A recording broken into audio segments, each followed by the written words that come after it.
नमस्ते दोस्तों, आपका मेरे चैनल इंडियन वेद और पुराण में स्वागत है। अगर आपने अभी तक चैनल को सब्सक्राइब नहीं किया तो जल्दी से कर लें ताकि आपको आने वाली वीडियोस का पता चलता रहे। पिछली वीडियो में हमने देखा कि कैसे महाभारत खत्म होने के बाद युधिष्ठिर का मन सभी के मर जाने से परेशान हुआ और राज्य करने से मना कर दिया। फिर उसके लिए श्री कृष्ण जी उनको भीष्म पितामह के पास ले गए। आज हम देखेंगे भीष्म पितामह का राजा युधिष्ठिर को राजनीति धर्म समझाना और द्रौपदी को बोध करना।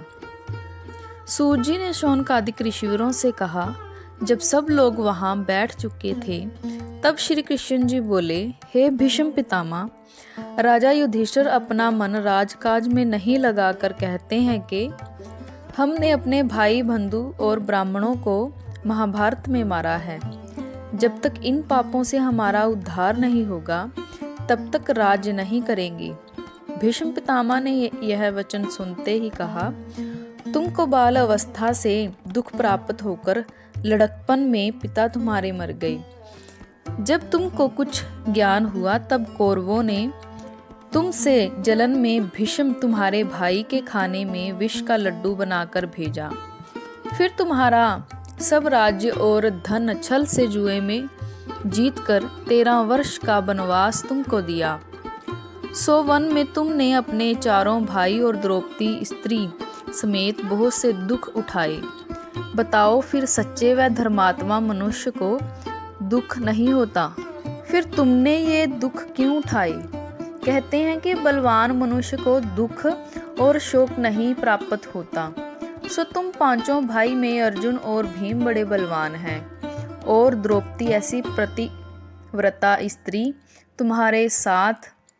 फिर भी इन्होंने किस लिए इतना दुख पाया? सिवाय इसके जहाँ प्रभु के नाम की चर्चा रहती है वहाँ दुख नहीं होता। सो श्री कृष्ण जी पार ब्रह्म का अवतार, आप दिन रात तुम्हारी सहायता करते थे। फिर तुमने किस लिए इतना कष्ट सहा? सो हे राजन, तुम इस बात का विश्वास करो कि परमेश्वर की इच्छा अनुसार जिसको जैसा होना होता है उससे दूसरी बात नहीं होती। दुख सुख पिछले जन्मों के संस्कार से भोगना पड़ता है और परमेश्वर की महिमा और भेद को कोई नहीं जानता। कोई मनुष्य किसी काम को परिश्रम से करके अपने मनोरथ को पहुंच जाता है और बहुत मनुष्य जन्म भर उद्योग और परिश्रम से भी अपने अर्थ को नहीं पाते। इसलिए सबका उत्तम और मध्यम परमेश्वर की इच्छा पर समझना चाहिए। जो ये चाहते हैं सो होता है। इसलिए बुद्धिमान और ज्ञानी उसी को समझना चाहिए जो हर्ष व शोक को बराबर जानकर परमेश्वर की इच्छा पर आनंद रहता है और जो कोई नारायण जी की आज्ञा ऊपर संतोष ना जानकर थोड़े से दुख पहुंचने में रो देता है और जब उसको रोने से कुछ नहीं होता तब हार मान कर कहता है कि प्रभु की यही इच्छा थी, उसे महामूर्ख जानना चाहिए। हे राजन, मनुष्य के चिंता और परिश्रम करने से कुछ नहीं होकर सब काम हरि इच्छा से होते हैं, जिसको होनहार कहते हैं। और यह श्री कृष्ण जो साक्षात त्रिलोकीनाथ अपना रूप छिपा कर जगत में लीला करते हैं, इनके भेद को कोई नहीं जानता। और ये अर्जुन को अपना भक्त जानकर उसके सारथी हुए थे। इनकी महिमा कहाँ तक बयान करूं? हे राजन, जो लोग परमेश्वर की इच्छा से आनंद से रहकर अपना जन्म तप व जप और हरि चरणों के ध्यान में काटते हैं, उनका नाम सुनो।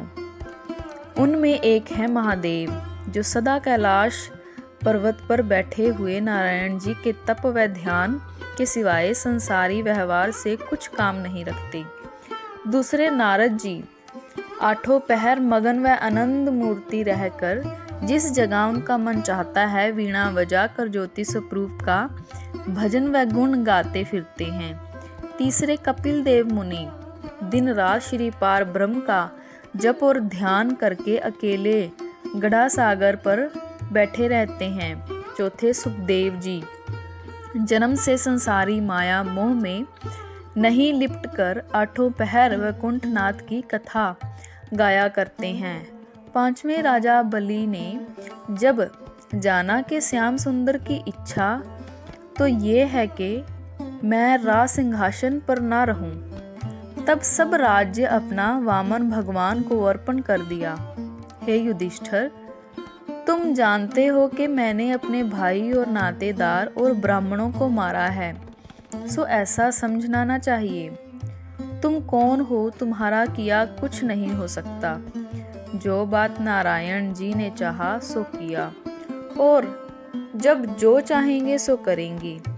इसलिए तुम गोत्र हत्या की चिंता अपने मन से दूर करो। वह भगवान की इच्छा इसी तरह समझो और यज्ञ करके अपना पाप छुड़ाओ, और प्रजा का पालन करना तुम्हारा धर्म है। अगर राज्य नहीं करोगे तो और पाप तुमको होगा। तो दोस्तों, यह था अध्याय 9 का आधा सार। आगे हम देखेंगे कि कैसे भीष्म पितामह द्रौपदी को ज्ञानबोध करवाते हैं। आने वाली वीडियोस के लिए चैनल को सब्सक्राइब करें। धन्यवाद।